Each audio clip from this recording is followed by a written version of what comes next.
Hello everyone, welcome to my channel Bhavani UPSC. आज का हमारा टॉपिक है animal husbandry in cow protection. The cow vansh in the gaushala and the cow centuries has increased from 6,000 to 20,000।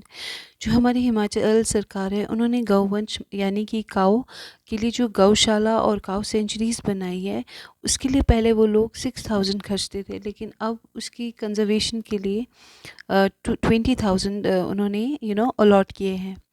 तो आपके mind में ये चीज़ आई कि गौशाला कैसी आई और काउ सेंचुरीज़ कैसी आई। वो जो भी कोई चीज़ आती है हमारे एग्जिस्टेंस में, हमारे नोटिस में, उस सबसे पहले उसका रीज़न होता है कि कोई एक्ट या कोई लॉ पास होती है, उसके बेसिस पे जो हमारी सरकार है वो स्कीम्स और पॉलिसीज़ बनाती है उस पर्टिकुलर चीज़ के लिए।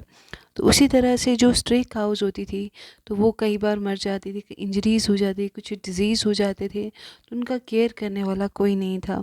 बिकॉज़ उनके जो ओनर्स थे, जैसे ही वो मिल्क प्रोडक्शन बंद कर देती थी, तो उनके ओनर्स उनको छोड़ देते थे।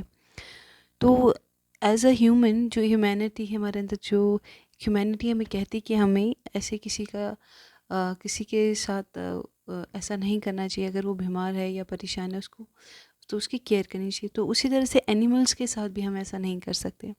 तो उनकी प्रोटेक्शन और प्रिजर्वेशन और कंजर्वेशन के लिए, उनके वेलफेयर के लिए एक एक्ट आया, और इस एक्ट का नाम था हिमाचल प्रदेश गौवंश संरक्षण एंड संवर्धन एक्ट ऑफ 2018, जो कि गौ सेवा आयोग ने गौ सेवा आयोग ने ये हमारे एग्जिस्टेंस में लाया। तो इसमें यही बात की जा रही है बार बार कि किस तरह से हमने गऊ है, मतलब गाय है, उनकी वेलफेयर, उनकी प्रिजर्वेशन, उनकी कंजर्वेशन के लिए हमारे को एक इंस्टीट्यूशन फॉर्म करनी पड़ेगी। तो वही इंस्टीट्यूशन और वही इंस्टीट्यूशन बाद में क्या बनी, वही इंस्टीट्यूशन गौशाला के नाम से जानी जाती है। और साथ ही साथ जो उसी के लिए एक तो गौशाला, सेकंड उसके साथ एक और एग्जिस्टेंस में आई, वो थी काउ सेंचुरीज़। तो ये कहीं ना कहीं जो सरकार है, हमारी हिमाचल सरकार, उन्होंने क्या किया कि जो कह सकते हो आप, जो काऊ है उसके उसकी डिज़ीज़ हो गई, उसको कोई खाना पीना हो गया, उसके रहने का हो गया, वो सारा कहाँ पे, गौशाला और काउ सेंचुरीज़ में कह सकते हैं आप, लोगों की देख रेख में होता है। तो जिस तरह से एक कह सकते हैं गवर्नमेंट इंस्टीट्यूशन होती है, उसी तरह से एक प्राइवेट इंस्टीट्यूशन भी होती है। तो कुछ तो ऐसे है जो सरकार ने गौशाला बनाई है, या आप देख सकते हैं सेंचुरीज़ बनाई हैं। लेकिन कुछ ऐसे हैं कि वो प्राइवेट लोगों ने बनाए हैं। जैसे कोई किसी सेवा करना चाहे, वॉलेंट्रीली कुछ करना चाहता है, तो उन लोगों को भी सरकार क्या करी है, उनको भी यू नो पर काऊ का वो जो केयर कर रहे हैं, उसके लिए 500 देती थी पहले सरकार। लेकिन अब उसको इंक्रीज़ करके, आप देख सकते हैं, 500 से इंक्रीज़ करके वो 700 कर दिया है। तो इसी तरह से ही मतलब कहीं ना कहीं इसी अरेंजमेंट को उन्होंने गोपाल अरेंजमेंट कहा। तो मैं आपको कुछ और चीज़ें बताना चाहूँगी कि काऊ अगर हम रख भी रहे, तो ऐसी कोई भी काऊ नहीं रखेंगे। उसकी कोई यूँ कह सकते हैं इंडिजीनियस ब्रीड्स होती हैं। इंडिजीनियस ब्रीड, ये जो मेंशन है, ये उस एक्ट में ही मेंशन है, जो हिमाचल प्रदेश गौवंश संरक्षण एंड संवर्धन एक्ट 2018 है। उसी में ये इंडिजीनियस ब्रीड की बात की है। और वो इंडिजीनियस ब्रीड, आपको पता है, जो हमारे हिमाचल प्रदेश में शिमला डिस्ट्रिक्ट में सुन्नी जो प्लेस है, वहाँ पे अभी काऊ सेंचुरीज़ बनी है। तो वहाँ पे कुछ इंडिजीनियस ब्रीड की काऊ को रखा गया है। उनका नाम है जैसे रेड सिंधी, सहीवाल, पहाड़ी गाय कह सकते हैं, गिर गाय।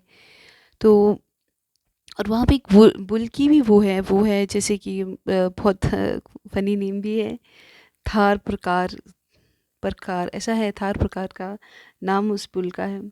तो कहीं ना कहीं ये सेंचुरीज़ बनाई गई है। तो आप देख सकते हैं, इसमें लिखा है कि गवर्नमेंट ने 5 न्यू बिग काउ सेंचुरीज़ बनाई गई है। तो वो 5 न्यू बिग काउ सेंचुरीज़ है, आई थिंक एक तो शिमला में है। तो शिमला की तो हमने बात करी, लेकिन और है, जैसे सोलन है, ऊना है, कांगड़ा है, हमीरपुर है, सिरमौर है। यहाँ पे ये सेंचुरीज़ बनाई जा रही। शिमला तो पहले, लेकिन यहाँ पे ये सेंचुरीज़ बनाई जा रही है, जो बड़ी बड़ी सेंचुरीज़। और 2021 में आपको शायद ऊपर दिख रहा होगा राइट साइड पे, नगनी सुलाव नाम की एक जगह है पालमपुर में, वहाँ पे सबसे बड़ी काऊ सेंचुरी बनाई गई थी। लेकिन अब और काऊ सेंचुरीज़ 5 न्यू बिग काऊ सेंचुरीज़ बनाने की पहल की गई है सरकार ने। तो ये कह रहे कि 5 न्यू बिग सेंचुरीज़ बनेगी, गौ सदन्स बनेंगे जो वेल इक्विप्ड होंगे। वेल इक्विप्ड का मतलब होता है कि प्रॉपर उनको जहाँ पे वो खाना खा सके, जहाँ पे उनके नहाने के लिए प्रॉपर हो, जहाँ उनको ग्रेजिंग करने के लिए मौका मिले, वो घास खा सके आराम से खुले उसमें। तो मतलब उनको एक प्रॉपर वे ऑफ लाइफ दी जाएगी। तो ये फार्म मैक्सिम बेसिकली हिमाचली पहाड़ी काऊ के लिए होगा। आपने देख रहे हो यहाँ मेंशन किया हिमाचली पहाड़ी काऊ।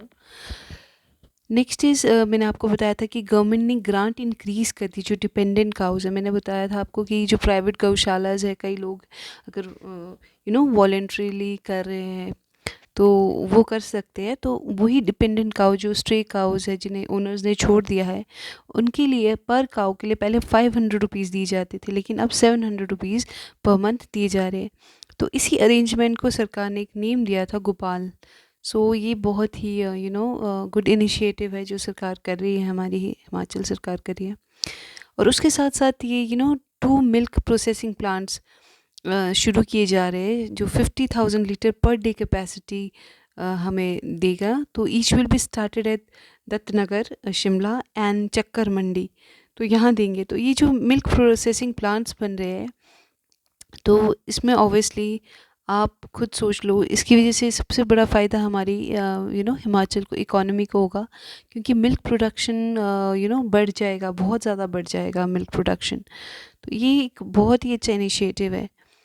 तो कहीं ना कहीं बोल सकते हैं कि ये जो चीज़ें हो रही, चाहे सेंचुरीज़ बन रही है या गौशाला बन रही है या जो मिल्क प्रोसेसिंग प्लांट्स है, तो इससे कहीं ना कहीं हमारी हिमाचल सरकार मिल्क प्रोडक्शन के वे में सेल्फ रिलायंट हो जाएंगे, आत्मनिर्भर हो जाएंगे। तो जिस तरह से आत्मनिर्भर भारत बन रहा है, तो उससे पहले आत्मनिर्भर हिमाचल बनेगा। सो अभी के लिए milk procurement price increased by 7 per liter, rupees 7 per liter the last 4 years, and in 2022-23 government increased it by rupees 2 per liter in 22-23। पहले ही ऑलरेडी मिल्क प्रोक्योरमेंट प्राइस बढ़ चुका था, परचेजिंग पावर बढ़ गया था, परचेजिंग प्राइस पहले ही बढ़ चुका था 7 पर लीटर, अब इसका और इंक्रीज़ हो गया है रुपीज़ 2 पर लीटर। तो आप देख रहे कहीं ना कहीं कितना इंक्रीमेंट हो रहा है। Now next is 44 mobile veterinary ambulance. तो ये 44 मोबाइल वेटनरी एम्बुलेंस आपको पता ही लग रहा होगा कि ये एक तरह से है कि अगर कोई बाई चांस कोई काव या बुल बीमार है, बफेलो बीमार है, तो क्या है उनके लिए उनको ऑन द स्पॉट ही वो कॉल करेंगे कॉल सेंटर में, और उनको असिस्टेंस प्रोवाइड की जाएगी। जितने भी कैटल ओनर्स हैं वो वहाँ आ सकते हैं, कॉल करेंगे कि ऐसे ऐसे हमारे पेशेंट, हमारी काऊ बीमार हो गई हैं। तो कहीं ना कहीं ओनर्स को हॉस्पिटल आने की ज़रूरत नहीं है, उनको वहीं पे ही वेटनरी एम्बुलेंस के थ्रू ये कॉल सेंटर में कॉल करेंगे, और ये एम्बुलेंस आके वहीं पे on the spot doctors treat करेंगे उनके जो एनिमल है काऊ को। तो ये बहुत अच्छी इनिशिएटिव है, बहुत हेल्पफुल है कहीं ना कहीं काऊ के वेलफेयर के लिए भी, और कहीं ना कहीं ये जो कैटल ओनर्स हैं उनको फैसिलिटेट कर रहा है तो उनकी कहीं हद तक परेशानियां कम हो रही है। Next is 2,000 sheep units will be set up under the rural backyard sheep development scheme। अब आपको पता है 2,000 sheep units का मतलब है कि ज़्यादा से ज़्यादा अच्छी क्वालिटी की वूल प्रोड्यूस होगी, वूल प्रोडक्शन ज़्यादा होगी। आपको पता है हमारी हिमाचल प्रदेश में सबसे ज़्यादा मतलब जो ये होती है मैट्स, उसके लिए ये वूल यूज़ की जाती है। तो कहीं ना कहीं ये जो इनिशिएटिव है उससे ये जो rural backyard sheep development scheme है, उससे ये फ़ायदा हो रहा है कि जो ये है शीप्स है उनको अच्छा खाने पीने को देंगे ये लोग, उनकी केयर करेंगे प्रॉपर वे में, सो दैट वो अच्छी वूल प्रोवाइड करके हमारे जो कह सकते हैं जो रूरल डेवलपमेंट हो सके। Next is under National Artificial Insemination Program Phase 3, free artificial insemination facility will be provided to 5 lakh cows and buffaloes.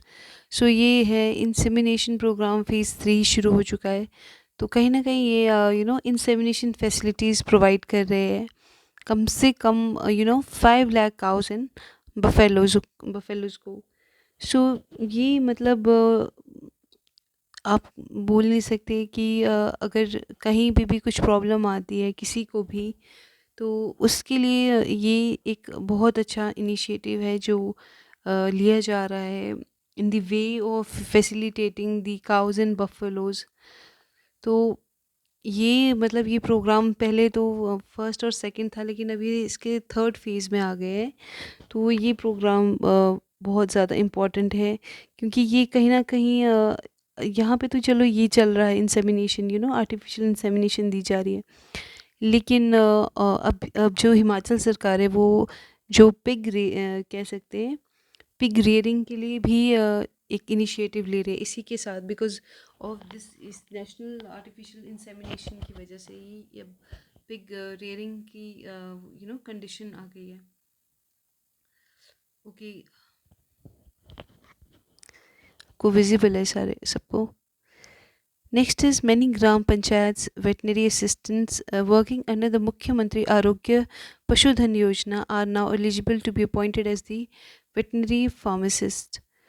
Now what जो हिमाचल सरकार ने कहा कि कम से कम 40 पोस्ट है जो वेटनरी फार्मिस्ट की भरी जाएगी, ओके, बाय पंचायत. और उससे कहीं ना कहीं एक वर्किंग असिस्टेंस मिलेगा. किसको वो मिलेगा? जितनी भी काउज है या बफेलोज है या बुल्स है. तो ये जो वेटनरी असिस्टेंट दी जा रही है वो किसके अंडर दी जा रही है? वो दी जा रही है मुख्यमंत्री आरोग्य पशुधन योजना स्कीम के अंडर. सो ये बहुत अच्छी स्कीम है जिसका फ़ायदा हर रूरल एरिया ले सकते हैं. तो अगर हम एस्टिमेट लगाए तो कम से कम I think 469 crores have been provided for animal husbandry sector during 22-23. सो ये बहुत बड़ा अमाउंट है, कोई छोटा अमाउंट नहीं है जो हिमाचल सरकार ने यूज़ किया जा रहा है. तो आई थिंक आपको काफ़ी क्लियर हो गया होगा. कुछ आपको रह गया है, कुछ प्रॉब्लम है, तो आप मुझे कमेंट सेक्शन में बता सकते हैं. Okay, thank you everyone.